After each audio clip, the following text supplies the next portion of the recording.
here it is. You asked, I answered. You said, stop complaining about everyone else's coffee drinks. Why don't you make one yourself? Do you think you can do better? Publish a recipe, you said. Okay, I will. This in front of me is the first of perhaps many recipes that I'll offer of coffee sodas. Now this is a pretty simple coffee soda. This is coffee focused with a little twist in there. Before I drink this, let me tell you about the process that I went through to get to sitting here with this bottle in front of you. So we're going to try and make a coffee soda, and there's a lot of things we need to decide along the way. Do we need to use espresso for this, or should it be like filter coffee? I don't really know. But either way, I know that the first thing I have to do is make some simple syrup. I'm going to make a 2-to-1 syrup because this is going to be a sweet soda. It's going to be delicious. We need a way of adding sugar to it. Now I know 1-to-1's easier to make, quicker to make, but I don't want the dilution later on, so it's 2-to-1. We just want to heat this until it dissolves, basically. So nicely dissolved, let it cool down, we'll decant it in a minute. We'll get rid of this hot plate and we'll make some filter coffee. So let's talk about brewing coffee. I'm going to do 2 different brews. I'm going to do a pour over. Now for a pour over, I'm going to brew a little bit heavier. I want my end strength to be about 1.5%. So to do that, I'm going to use 75 grams per litre, a heavier throw. A couple of reasons I want a bit more strength in the end brew, partially because there'll be a tiny bit of dilution as we go, and also just for intensity of taste. But I'm going to brew a pretty traditional V60. Same technique that I always use, and just make sure that the coffee is well extracted. Once that's done, I'll put it to the side and I'll let it cool down, and we can carry on with making our espresso drinks. When it comes to the espresso of choice, in fact the coffee of choice for either of these things, I am not leaning towards a crazy funky fruity thing. I'm leaning towards a sweet kind of classic coffee kind of thing. I think for what I have in mind for a delicious coffee soda, I don't want it to be too weird. I think there's probably a recipe down the line for something weird, but not today. So I'm going to brew a couple of espressos, a double shot. I'm going to use 19 in, 40 grams out. And if I do a good job, I should end up with an espresso of about 9.5% strength. Now that's obviously much stronger than the filter coffee, and I'm going to dilute that down afterwards to a kind of matching dilution.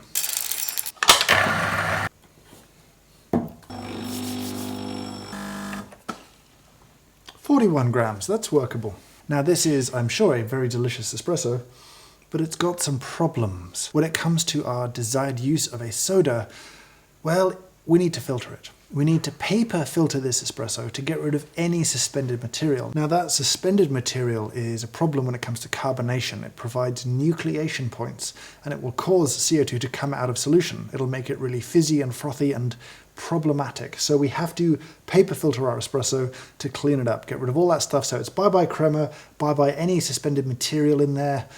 We just want that clean, intense coffee flavor. To do that, all I'm going to do is pour it through an unrinsed V60 paper, and it should drain through a nice clear liquid, which is what we want. Now this will often happen when you're trying to filter espresso. It'll just kind of choke, and you just have to be patient. One of the reasons it's clogging is because there's so many fine pieces from that espresso actually clogging up the filter paper, those things that we're trying to get rid of here. Now I tend to find that this is probably, as annoying as it is, a better solution than pressing it through an AeroPress, because in that situation I tend to find that you still get more insoluble material coming through those thin AeroPress papers, especially at pressure. Okay, that's good enough for me. We could use a refractometer, but I don't want to waste any of this at this point. If we presume it's about 9.5% strength, we've got about 34 grams there, then you can work out how much soluble material is actually inside this cup. And if you want the end result to be 1.5% strength, then you can do the maths about how much liquid to add, which is about 180 grams of liquid. I'm just going to use some good tasting clean mineral water that I like to dilute it down. So we've got one of our two beverages here. We need to do a couple more things to it now. We need to sweeten it up, and then we need to add a few key flavors. Now I've been thinking about this, and I really don't want to get in the way of the coffee flavor.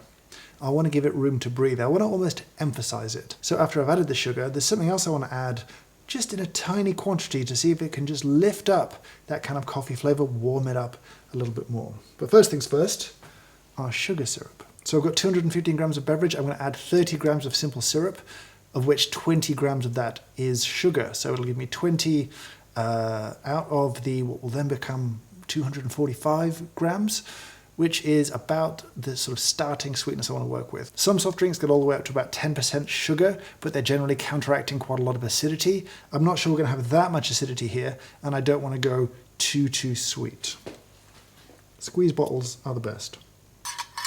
So there is our espresso. Now we need to create the same sweetness with our filter coffee. This is a larger batch, so I'm going to need to add more simple syrup to kind of get the same recipe. So I'm going to add 60 grams here to our about 440 mils, meaning that we'll have about 40 grams out of 500, about 8%. Now for the next phase of testing.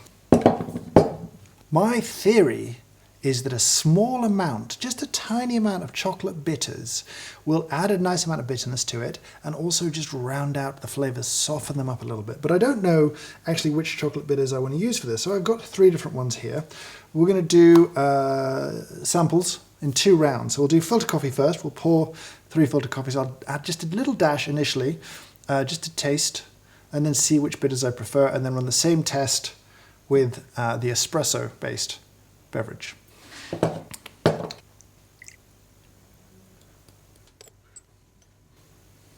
Let's see what we got here. Okay, a little bit too much citrus. Not unpleasant. And that finishes quite well. Okay, that finishes quite well. This one I'm just not into. I think the Malagasy chocolate bitters, too much citrus. I think it's out. This is interesting, but again, too much citrus up front. This one, pretty subtle, but it actually does quite nice things for the finish. This one, I think, is it. I have to be careful with this though, because a heavy hand is going to mess things up. Now I'll just repeat that experiment very quickly with the espresso-based version of this. A few drops. This is way too much. To put a dash into an espresso cup size is too much, but it's about flavor marriage. Nope. Dominantly citrus. Yeah, okay. Yes. Unquestionably, this one here.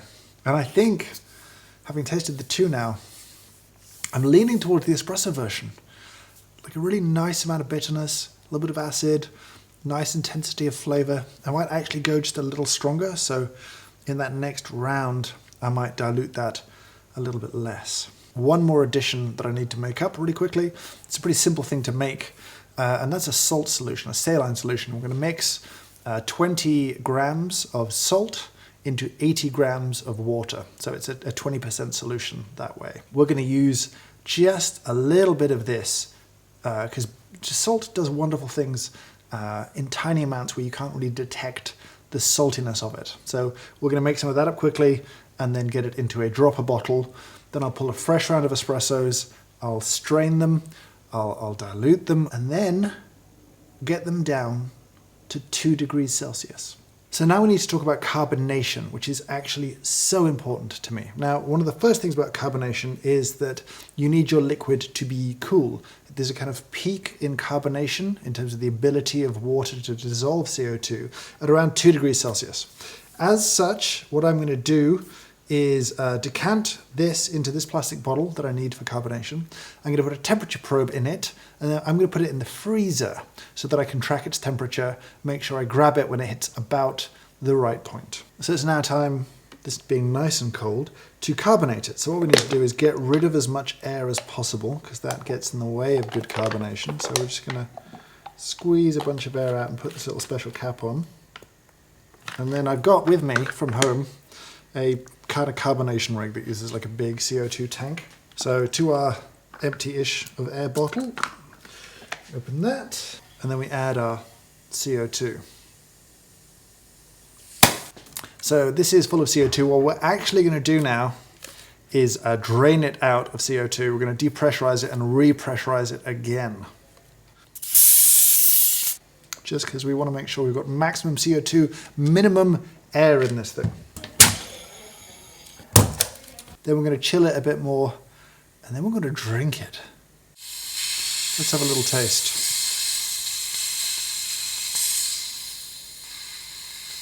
It's very fizzy. Now coffee has foaming agents in it, which is why you get crema, which is what's going on here. Let's just have a gentle pour.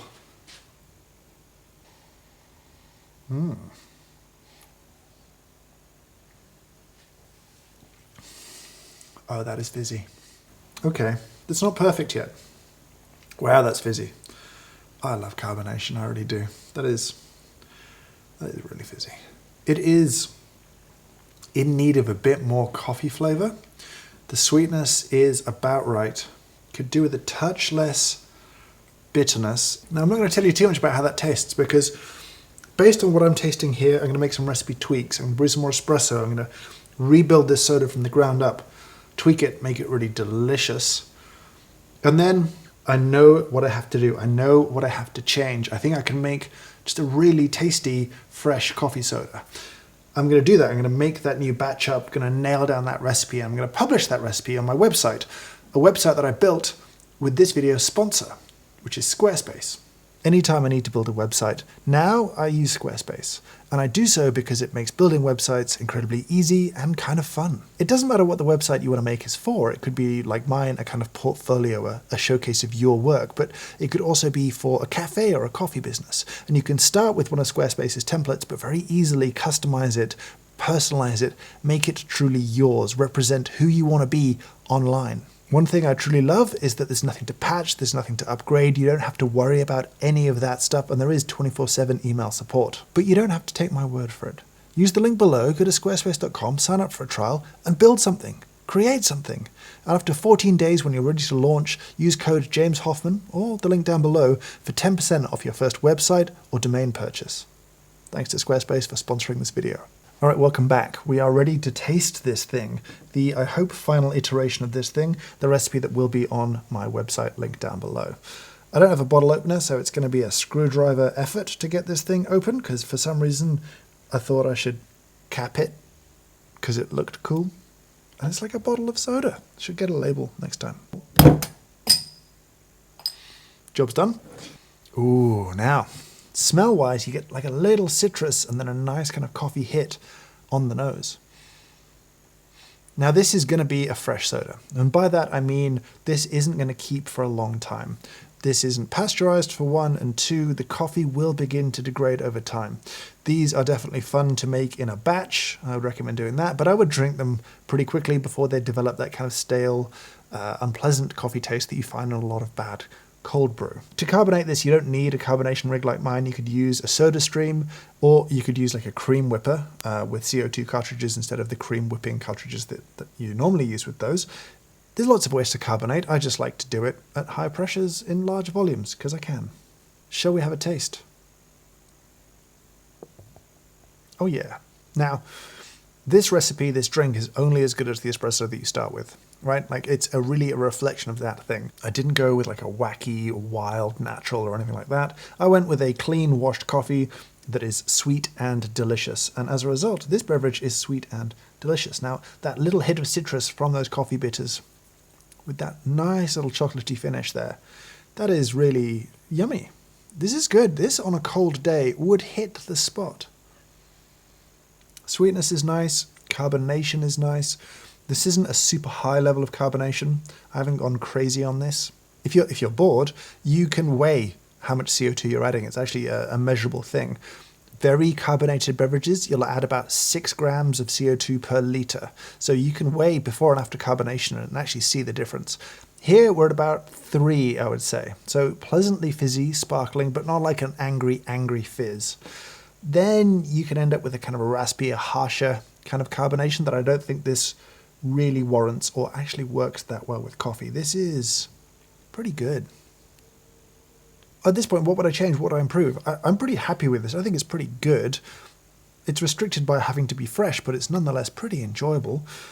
If I could find a slightly less citrusy chocolate bitters that was a little bit more classic chocolate, I might use that over this one. I think this works really well and it gives it a kind of interesting coffee cola quality that's quite nice. But I could do with a little bit more chocolate. You could probably add some caramel color for more of a classic cola look if you wanted to do that. But this, it's pretty good. I think you should try it. If you do try it, then I want you to tell me what coffee you used in it, how was it? And don't skimp on the little details. Don't skimp on the saline. Don't skimp on doing this stuff right. Don't skimp on clarifying your espresso as much as you can. All of that stuff adds up to a really nice, delicious, balanced, enjoyable little beverage. And I hope you enjoy it, because I really had some fun making this. So go, make yourself a delicious coffee soda and let me know your results down in the comments below. As always, thank you so much for watching, and I hope you have a great day.